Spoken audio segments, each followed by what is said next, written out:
ദിവസം തന്നെ 2 ദിവസം മുന്നേ തന്നെ എനിക്ക് വീടിൻ്റെ അഡ്രസ്സ് കിട്ടിയിരുന്നു. അപ്പോൾ വെഞ്ചിരിച്ച് ഉപ്പ് എൻ്റെ കയ്യിലുണ്ട്.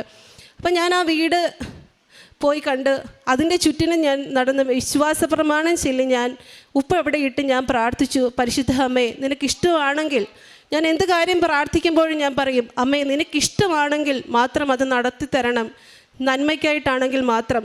അന്ന് ഒരു 10 പേരോളം ആ വീട് കാണാനായിട്ട് വന്നിട്ടുണ്ടായിരുന്നു.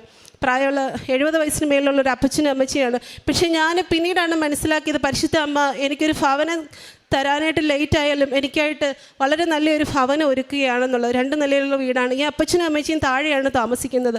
അപ്പോൾ ഈ അപ്പച്ചനെ അമ്മച്ചിയെ എനിക്ക് അവിടെ ക്രമീകരിച്ച് തന്നില്ല എന്നുണ്ടെങ്കിൽ എനിക്ക് ജോലിക്ക് പോകാൻ പറ്റില്ല. കാരണം അന്ന് എൻ്റെ മോൾക്ക് 11 വയസ്സേ ഉള്ളൂ. 11 വയസ്സുള്ള ആ മകളെ തനിയെ ആക്കിയിട്ട് എനിക്ക് പോകാനായിട്ട് പറ്റില്ല. അപ്പോൾ ഈ അപ്പച്ചനും അമ്മച്ചിയും ഞാൻ ജോലിക്ക് പോകുമ്പോൾ അവളെ നോക്കിക്കോളൂ. അതുപോലെ തന്നെ ഞങ്ങളിപ്പോൾ എവിടെയെങ്കിലും പോയിട്ട് വരികയാണെങ്കിൽ എനിക്കിവിടെ ലൈസൻസ് ഉണ്ടെങ്കിൽ അവിടെ ഞാൻ വണ്ടി എടുത്തിട്ടില്ല. കാരണം എനിക്ക് നടന്നു പോകാനുള്ള ദൂരമേ ഉള്ളൂ. അപ്പം ഞാൻ മോളിലൂടെ എവിടെയെങ്കിലും ഹസ്ബൻഡിൻ്റെ അടുത്തൊക്കെ ഇറ്റലിക്കോ എവിടെയെങ്കിലും പോയിട്ട് വരുമ്പോൾ രാത്രി 12 ആയാലും ആ അപ്പച്ചൻ സ്വന്തം പിതാവിനെ പോലെ റെയിൽവേ സ്റ്റേഷനിൽ വന്ന് ഞങ്ങളെ കാത്തിരിക്കും. ഇപ്പോൾ ഞാൻ എയർപോർട്ടിലേക്ക് പോവുകയാണെങ്കിൽ അവിടെ കൊണ്ടുപോയി വിടും. അപ്പോൾ അവിടെയെല്ലാം അമ്മയ്ക്കറിയാം എൻ്റെ ജീവിത പങ്കാളി വർഷങ്ങളായിട്ട് ഇറ്റലിയിലാണ് ജോലി ചെയ്യുന്നത്. ആളുടെ ഡോക്യുമെൻറ്റ്സുകൾ ഇതുവരെ ഞങ്ങൾക്ക് ക്ലിയർ ആക്കാനായിട്ട് പറ്റിയിട്ടില്ല. ഞാൻ ഒരുപാട് പ്രാർത്ഥിച്ച് 2022 ഞാൻ ആൾക്ക് ഇൻ്റർവ്യൂ ഉണ്ട്. ഞാൻ അന്ന് അന്ന് തലേദിവസം ഞാൻ ജോസഫച്ചനെ സ്വപ്നത്തിൽ കാണുകയാണ്. അച്ഛൻ എന്നോട് പറഞ്ഞു ആ മകൻ്റെ പേപ്പറുകൾ റെഡിയാകാനായിട്ട് തടസ്സമാണെന്ന് പറഞ്ഞു. അന്നൊക്കെ എനിക്ക് അന്ന് ഞാൻ എൻ്റെ ഹസ്ബൻഡിനോട് പറഞ്ഞു. അപ്പം ഞാനിങ്ങനെ അച്ഛൻ പലരെ ബ്ലെസ് ചെയ്യുമ്പോൾ ഞാൻ അങ്ങോട്ട് പോകാനായിട്ട് മടിക്കുന്നുണ്ട്. അപ്പം ഞാൻ ഓർത്ത് കുമ്പസാരിക്കാത്തതുകൊണ്ടായിരിക്കും. നമുക്ക് ജർമ്മനിയിൽ ഞങ്ങൾക്ക് മലയാളം കുർബാന കാണണമെങ്കിൽ 2.5 മണിക്കൂർ ദൂരം യാത്ര ചെയ്ത് പോകണം. അപ്പോൾ നമുക്ക് കുമ്പസാരിക്കാനായിട്ടൊന്നും പറ്റുന്നില്ല.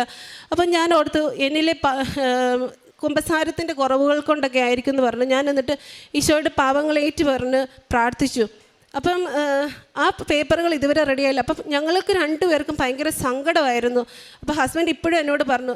പക്ഷേ ഈ ഉടമ്പടി ജീവിതത്തിലേക്ക് വന്നതിന് ശേഷം എനിക്കങ്ങനെ സങ്കടങ്ങൾ ഉണ്ടാവാറില്ല. കാരണം എന്നാ വെച്ചാൽ തമ്പുരാന് നമ്മളെക്കുറിച്ച് ഒരു പദ്ധതിയുണ്ട്. അത് നമ്മുടെ നാശത്തിനല്ല ക്ഷേമത്തിനാണെന്നാണല്ലോ തമ്പുരാൻ പറഞ്ഞിരിക്കുന്നത്. അതുകൊണ്ട് ഞാൻ എൻ്റെ ഹസ്ബൻഡിനോട് പറയും, നമുക്ക് ഇങ്ങനെ 2 ഇടത്തായാലും ഇപ്പോൾ 2 മാസം കൂടുമ്പോൾ കാണാൻ പറ്റുന്നുണ്ട്. നമുക്ക് ആയുസ് തന്ന ദൈവം അനുഗ്രഹിച്ചല്ലോ, അതിന് തന്നെ ദൈവത്തിന് നന്ദി എന്ന് പറഞ്ഞ് ഞാൻ ആളോട് കൂടുതൽ ഞാൻ സപ്പോർട്ട് ചെയ്ത് ഇങ്ങനെ സങ്കടപ്പെടാതിരിക്കാനായിട്ട് പറയാനായിട്ട് സാധിക്കുന്നുണ്ട്. ഇത്രത്തോളം അനുഗ്രഹങ്ങൾ തന്ന് ഞങ്ങളെ അനുഗ്രഹിച്ച പരിശുദ്ധ അമ്മയ്ക്കും ഈശോയ്ക്കും 1000 നന്ദി പറഞ്ഞുകൊണ്ട് ഞാൻ എൻ്റെ സാക്ഷ്യം അവസാനിപ്പിക്കുന്നു. പ്രഭാഷകൻ 50:22 എല്ലായിടത്തും വൻകാര്യങ്ങൾ ചെയ്യുന്ന സകലത്തിൻ്റെയും ദൈവത്തെ വാഴ്ത്തുന്നു.